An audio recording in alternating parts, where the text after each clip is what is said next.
Terima kasih. Maaf. Semangat belum ngeklik ini mic-nya. Terima kasih Pak Asni, ada Pak Tubagus dan teman-teman semua. Terima kasih atas kesempatannya. Saya akan coba sharing. Eh, ini jujur, saya itu taunya Fujitsu zaman dulu kala. Sekarang kaget juga Fujitsu yang sekarang ya keren banget ya. Jadi ini cerita dikit aja ya. Zaman dulu tuh Fujitsu jago banget di hardware. Ternyata sekarang udah lebih dari hardware. Keren. Oke, kita akan masuk. Mudah-mudahan ini oke udah ya. Oke, saya akan cerita tentang memodernisasi infrastruktur IT. Challenge-nya apa, solusinya apa, dan bagaimana kita mengerti kesulitan dan bagaimana cara mencari jawabannya ya, kira-kira kayak gitu. Saya akan coba slideshow. Oke, jadi saya akan ngobrol soal modernisasi infrastruktur IT. Nah, eh ini tantangan yang dihadapi oleh banyak teman-teman di dunia usaha. Sebenarnya bukan hanya dunia usaha sih. Dunia usaha, pemerintah apalagi lebih parah lagi sih sebenarnya. Pemerintah, dunia-dunia yang lain ya, kampus kami, kami ngalamin kayak gini juga ya. Jadi jujur, infrastruktur yang ada, yang legacy itu susah diintegrasikan ke dalam sistem yang baru sih sebenarnya. Jadi itu lumayan kompleks karena misalnya yang ini 32 bit lah, udah itu speednya masih 10 Mbps lah, yang sebenarnya yang satu lagi udah 1 GB jadi integrasinya seru banget urusannya karena kita banyak interface-interface yang segala macam harus diberesin. Belum urusan software ya, software aplikasi parah banget karena ya yang sana make di develop pakai aplikasi jadul, sekarang yang di sini udah mulai make Java, AI segala macam, jadi pening. Nah, yang kedua, di dunia usaha terutama itu sangat dynamic sekali, perubahannya cepat sekali. Dan kita harus bisa adaptif terhadap perubahannya cepat banget. Kalau enggak, kita kelindes. Nah, ini masalah besar sebetulnya. Kemudian yang ketiga, keempat, ini udah terbukti kasusnya banyak nih ya. Threat di dunia cyber. Eh, yang paling akhir kemarin NPWP kita jutaan jebol. Itu yang terakhir. Udah gitu pas diposting, nah ini kementerian atau segala macam gimana nih tanggung jawabnya, kan seru urusannya itu NPWP. Belum KTP, belum kemarin pusat data nasionalnya kita jebol. Nah, ini kebutuhan untuk proteksi datanya tinggi banget sekarang hari ini, dan jujur, ini ngomong jujur terus terang aja ya. Saya banyak diundang untuk menjelaskan itu. Tapi penjelasannya kira-kira gini. Eh, kita sebagai orang IT, kita perlu menjelaskan kepada pimpinan.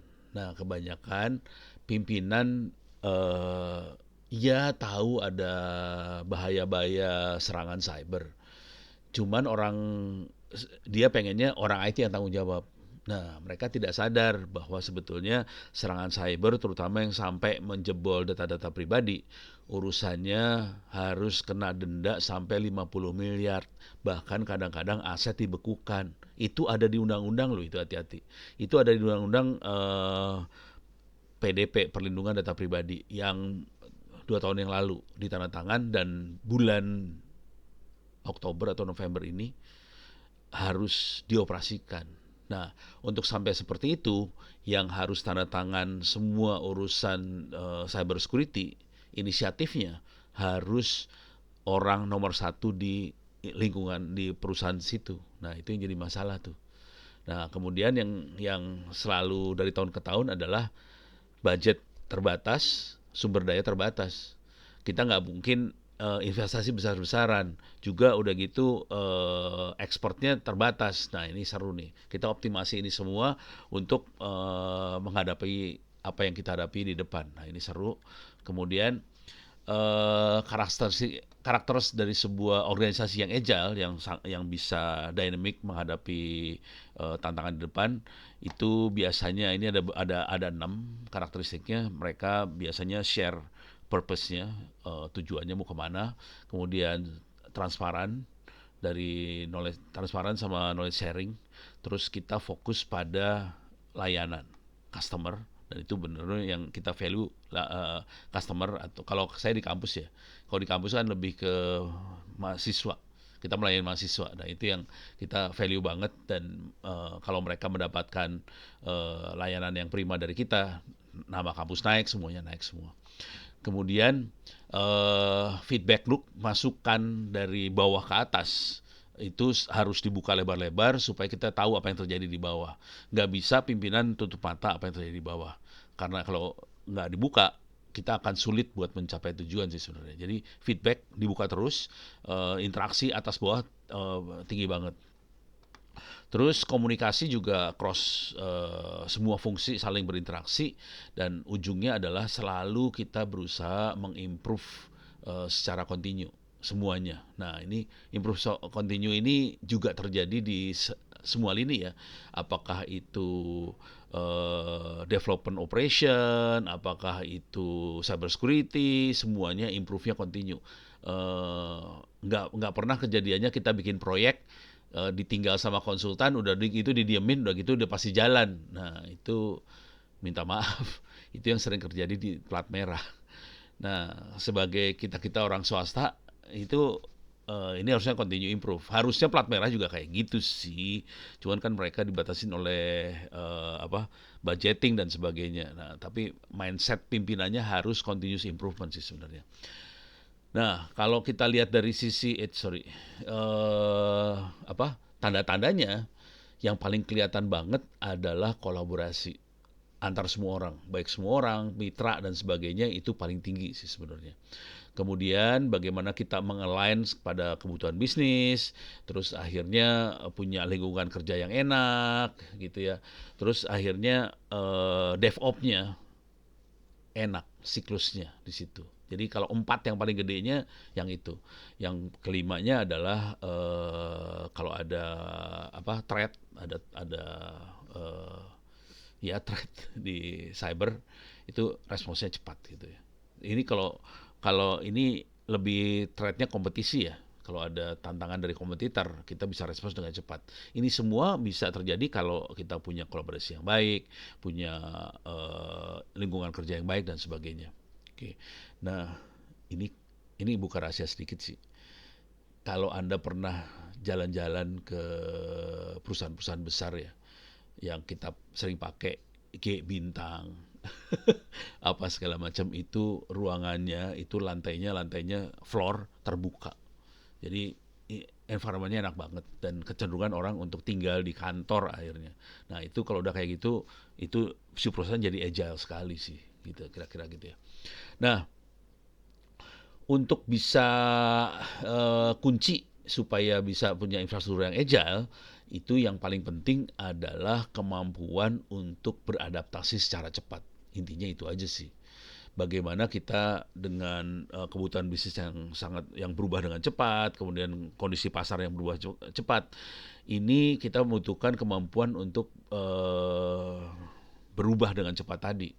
Nah, untuk itu sebuah organisasi harus bisa mengatasi tantangan-tantangan yang ada, dan mengimplementasi solusi-solusi yang dibutuhkan, kira-kira kayak gitu. Tapi kuncinya adalah kemampuan untuk beradaptasi secara cepat. Nah itu yang seru banget sih sebenarnya. Nah eh, ini sekarang kita lihat beberapa tantangan utama supaya sebuah infrastruktur bisa agile. Oke, tantangannya ini tantangan kita. Jadi yang harus kita hadapin, dan mau nggak mau kita harus cari solusinya sih sebenarnya. Yang pertama adalah sistem yang tua, legacy. Susah diintegrasikan ke sistem yang baru. Misalnya versinya nggak bisa di-upgrade lagi, segala macam. Akibatnya jadi nggak fleksibel. Ini mau diapain nih, gitu ya. Terus makin ke sini, lingkungan ekosistem IT itu kompleks banget, komponennya banyak banget, susah di manage dan susah di scaling. Misalnya, ini yes, yes,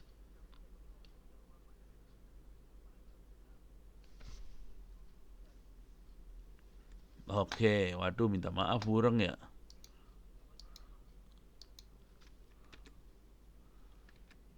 Off ini, oke ini off cam. Oke, coba saya share ulang ya. Enaknya share-nya window apa? Coba saya share, tadi share entire screen ya. Sekarang saya coba share window-nya aja ya. Tapi saya jadi nggak bisa presentasinya dari aplikasi aja ya. Oke, bentar. Ini kelihatan nggak sekarang?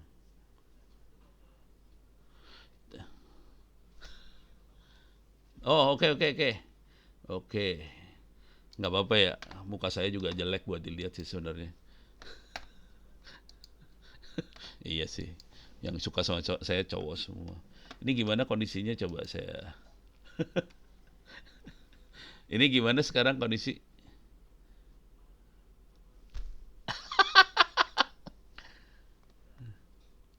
Stop. Tapi jadi saya putus tadi, stop share tadi teh. Coba saya share window aja ya kali ya. Share window di aplikasinya aja.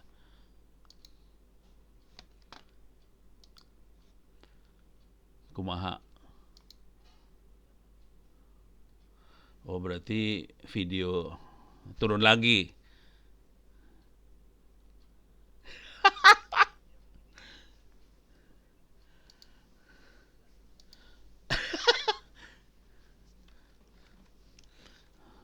Ya.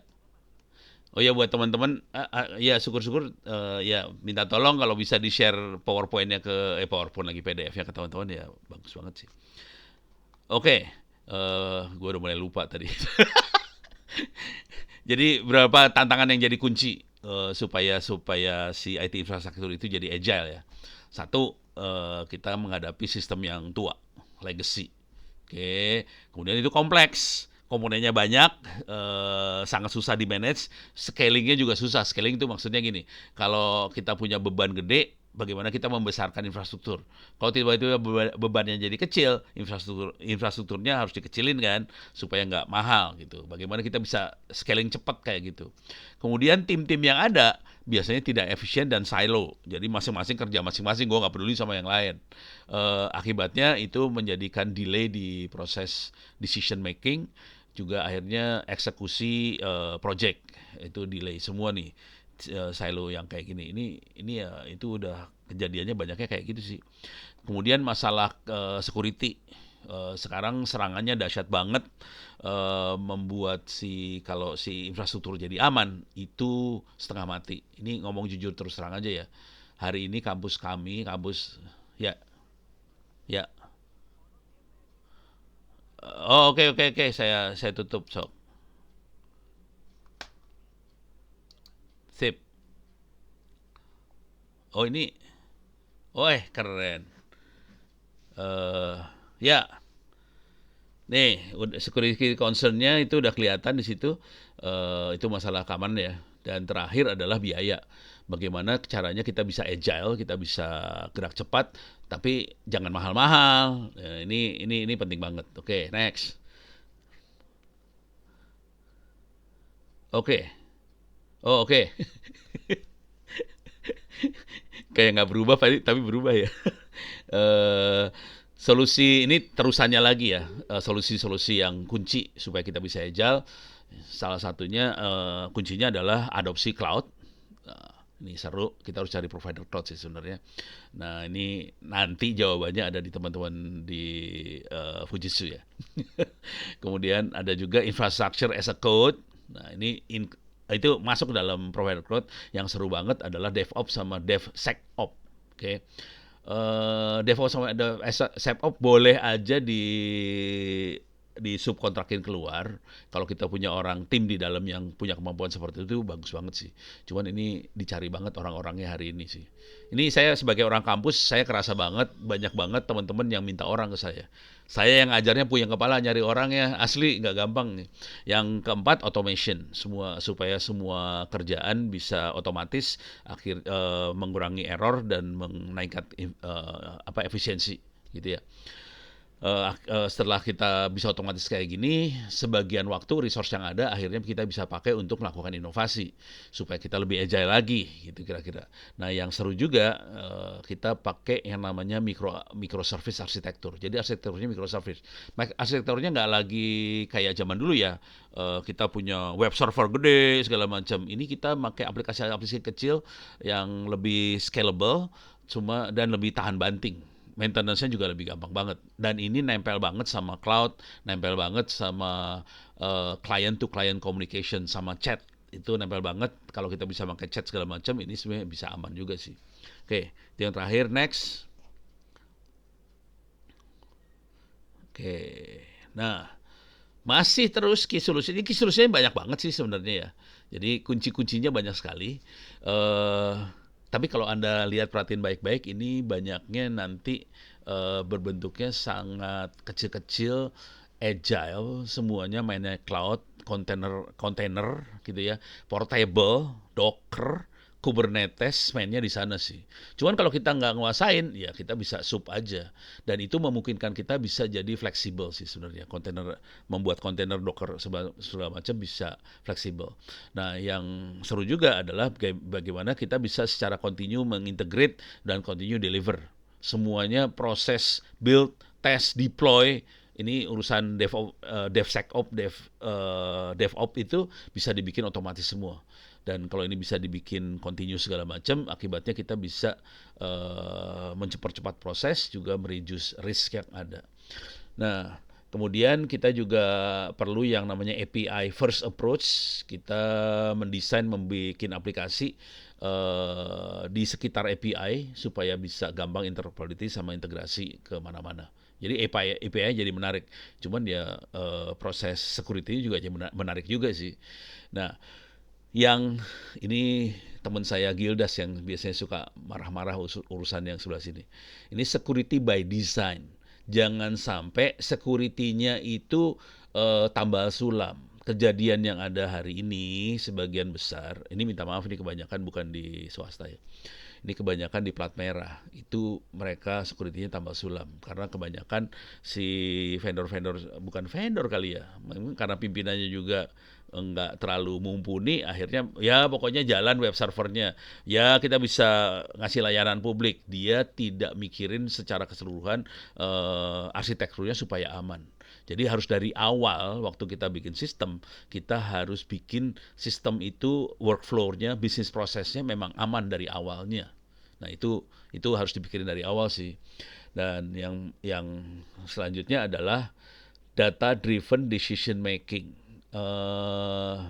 Ini mulai kasih gambaran aja nih ya. Saya hari ini sering dipanggil sama KSP, kantor staf presiden, sama Dirjen Anggaran, sama BPKP, BPK segala macam. Kita agak aneh ya, BPKP kan auditor ya. Ini kenapa ngundang Ono? Urusannya semua data driven decision making. Jadi mereka lagi semua yang di level atasnya Republik ini, semua lagi ngerubah cara berpikirnya supaya dari data-data yang ada kita bisa melakukan pengambilan keputusan, kita bisa mengarahkan kebijakan, kita bisa forecasting program. Jadi ini udah mulai merata di semuanya. Cuman yang jadi masalah adalah semuanya nggak tahu caranya ngerjainnya kayak gimana, asli nggak tahu. Dan mereka taunya gue beli software buat bisnis intelijen lah apa, udah beli harganya miliar-miliar, nggak ada yang bisa make. Nah itu kacau banget nih. Jadi data analytics, AI, machine learning jadi penting banget. Kita perlu orang-orang yang pintar di sini. Jujur akhirnya sekarang saya ngajar S2 bidang kayak ginian juga akhirnya. Padahal sih orang IT, tapi ini sebenarnya bidangnya lebih ke statistik sih.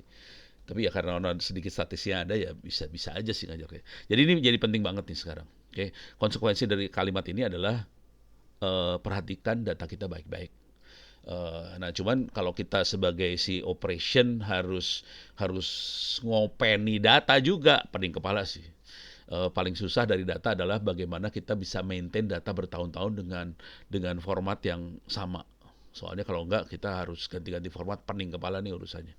Oke, kira-kira itu sedikitnya tentang data driven decision making, kira-kira kayak gitu. Next. Nah, ini cuman buat gambaran aja. Buku-bukunya ada. Ini nggak mahal, bukunya ada di Andi. Ini minta maaf si Siono jadi iklan. Bukunya ada di Andi, bisa Anda baca. Kalau mau akses ke ilmunya langsung dan free, bisa aja masuk ke kuliah saya open course itts.ac.id. Ini ada buku tentang cloud computing. Next. Ada tentang teknologi virtualisasi. Next. Ada buku tentang Kubernetes, ini termasuk buku yang paling baru.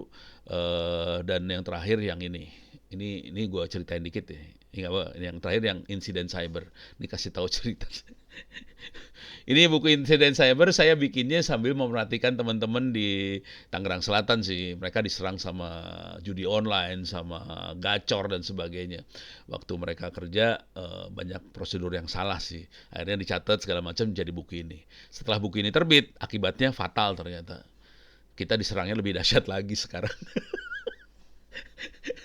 Tapi buku ini tolong tolong ini buku-buku asli, buku-buku ini bukan buku teori, bukunya praktis banget. Di situ diterangin cara-caranya segala macam. Jadi mudah-mudahan bisa nanti jadi masukan lah buat teman-teman semua. Next. Nah, apa yang bisa kita peroleh, keuntungan apa yang kita peroleh kalau kita bisa memodernisasi infrastruktur. Pertama, efisiensi jadi ini naik ya. Otomasi, manajemen jadi lebih gampang gitu ya. Itu yang pertama. Kedua, biaya turun, eh, resource yang ada bisa dioptimize, kemudian total cost of ownership TCO-nya juga jadi turun, gitu ya. Jadi lebih enak. Terus security jadi lebih baik. Ini saya ceritain dikit ya. Jadi ini masalah security. Jujur, ini di plat merah banget dan ini kebetulan aparat. Ini bintang 3 yang ngomong ke Ono nih. Pono, saya teh udah beli peralatan buat cyber security belasan miliar, cuman kenapa nggak ada yang jalan ya? Gitu. Jadi minta maaf, banyak pimpinan-pimpinan di atas cara berpikirnya IT itu kayak lemari es. Mereka pikir IT lemari es, ini baru nih, kejadian ini baru. Kayak lemari es aja, dia cuman beli alat belasan miliar, dicolokin ke listrik, nyala, udah gitu masalah solve. Padahal kita tahu komputer nggak kayak gitu kan. Komputer kalau udah nyala harus kita konfigurasi, harus kita apa eh maintenance segala macam yang benar, baru bisa operasional dengan baik. Nah, ini masalah. Ini bayangin aparat bintang. Ngomongnya kayak gitu, pusing saya kepala. Ya aduh, padahal anggarannya gede sih, asli gede banget. Ya mudah-mudahan bisa dibantu sama teman-teman nanti ya. Dengan kalau kita udah efisien segala macam, resource yang ada jadi lebih enak hidupnya, kita bisa inovasi lebih gampang sih. Ujungnya kayak gitu.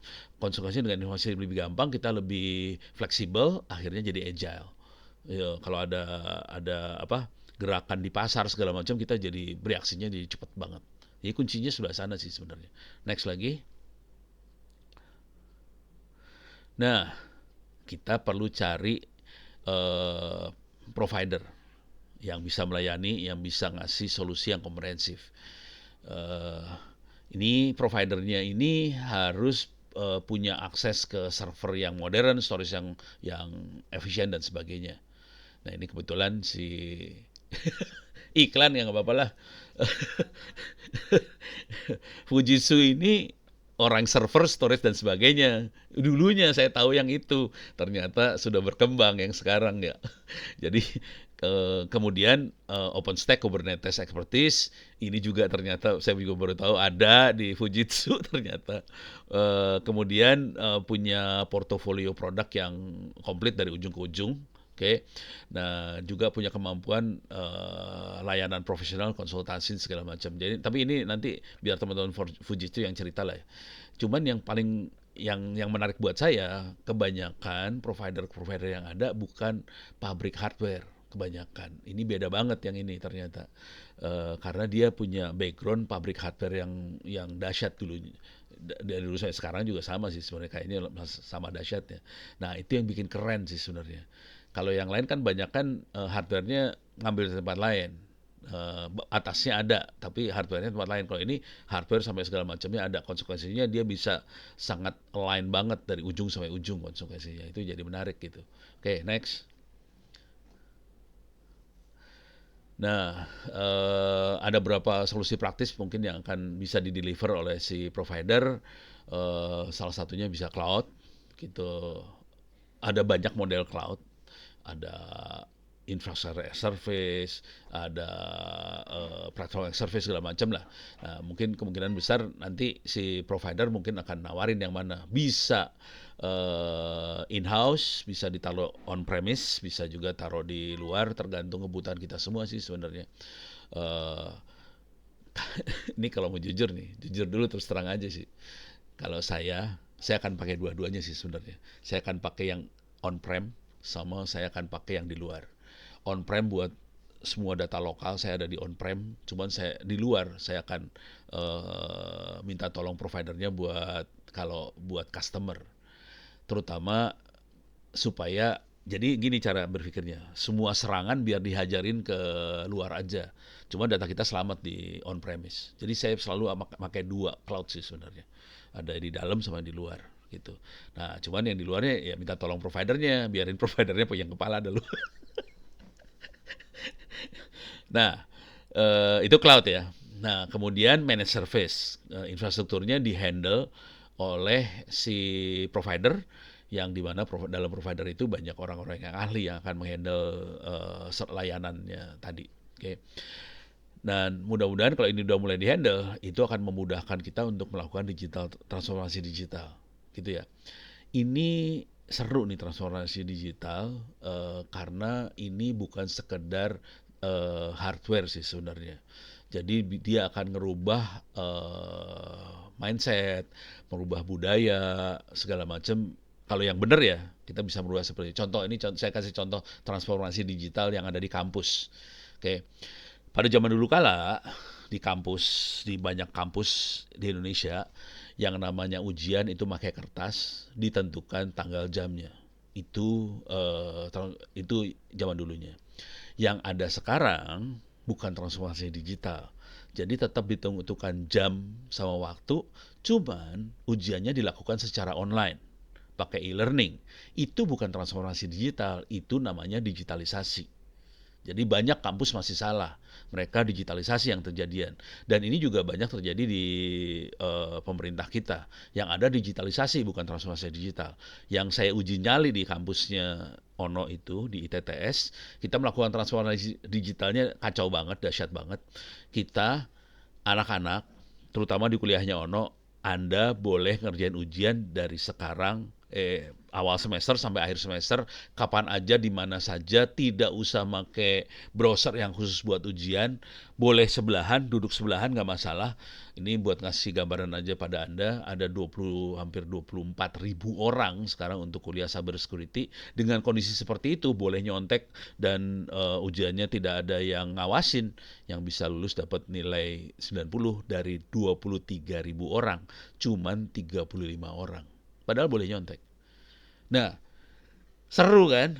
Nah, saya berharap kita bisa mikir ke arah sana sih transformasi. Jadi kita berubah banget sih sebenarnya. Kalau kita bisa maksimalkan si infrastruktur IT dan agile banget. Dan ini kemudian kelas kuliahnya saya lepas free supaya semua orang bisa ngambil di opencourse.its.acid. Ini semua orang boleh ngambil sih. Mudah-mudahan ini nanti bisa diterapkan di ini ya, di perusahaan-perusahaan Bapak Ibu. Oke, next. Ini kalau ini contoh-contoh sukses, tapi ini saya cepet aja. Ini bisa ada banyak di internet kayak ginian, bisa successful study case, bisa dilihat. Ada business map IO, agile company itu seperti apa. Ini saya akan cepet aja. Next. Ini contohnya ada PayPal misalnya, ini minta maaf. Dia fokus ke customernya, diarahin, product ownership, Scrum. Itu bagian dari ini ya, DevOps-nya. makanya terus KPI-nya juga dipakai untuk tracking progres transformasi digitalnya segala macam. Jadi dia pakai 4 pilar. Ini contohnya dia pakai 4 pilar ya: customer, product ownership, Scrum, KPI measurement. Oke, next. Eh apa ke apa inti sukses dari transformasi yang dilakukan adalah training, transparansi, terus portofolio pada level planning sama eksekusi. Kira-kira itu sih. Oke, next lagi. Ini sore yang ini cepat aja sih. Ini ada perusahaan lagi di Korea. Ini perusahaan obat lah kira-kira di Korea. Tujuannya adalah meningkatkan tingkat hidup si pasien segala macam, terus pakai innovative medicine segala macam. Hasilnya setelah dia melakukan transformasi yang agile, ini bukan jadi transformasi bukan hanya infrastruktur sih, ini semuanya dihajar habis, akhirnya dia bisa naikin sale 30%, juga pasien yang dapat manfaat dengan obat yang baik dan sebagainya juga nambah, kira-kira kayak gitu. Nah, next.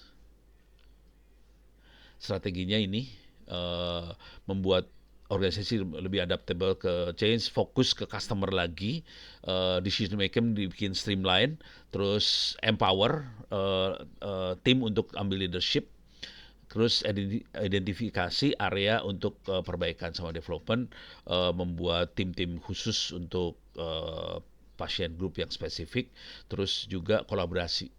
Oke, jadi kita nggak mungkin kerja sendiri, kita harus kolaborasi dengan banyak mitra sih sebenarnya. Nah, itu yang membuat agile kita jadi lebih enak gitu. Agile nggak mungkin sendiri. Kita perlu berteman sama banyak orang dan kita agile barengan sih sebenarnya. Next. Oke, ini perusahaan lain lagi. Ini eh, perlu jadi ini perusahaannya perlu inovasi, agile, kemudian mulai melakukan transformasi 2018 pakai Scrum lagi. Oke. Pada awalnya dia punya 2 organisasi. Oke. Cuman akhirnya dilebur jadi satu. Pas 2 dia nggak bisa jalan sih sebenarnya. Eh dari sini pakai reporting, annual meeting segala macam, tadinya susah.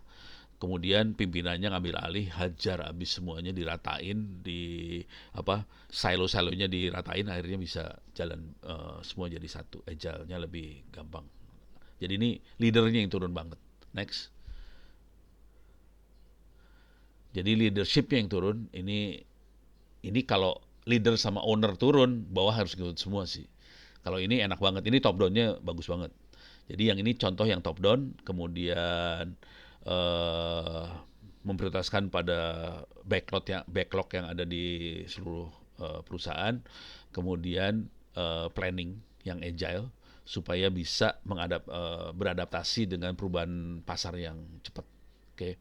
Eh, dia juga mengrecognize semua perubahan di company lah secara company wide ya gitu. Rasanya habis. Next. Habis nih kayaknya. Oh, oke, conclusion. Jadi kira-kira untuk bisa tetap kompetitif di hari ini, eh, mau nggak mau kita harus memodernisasi infrastruktur, itu satu.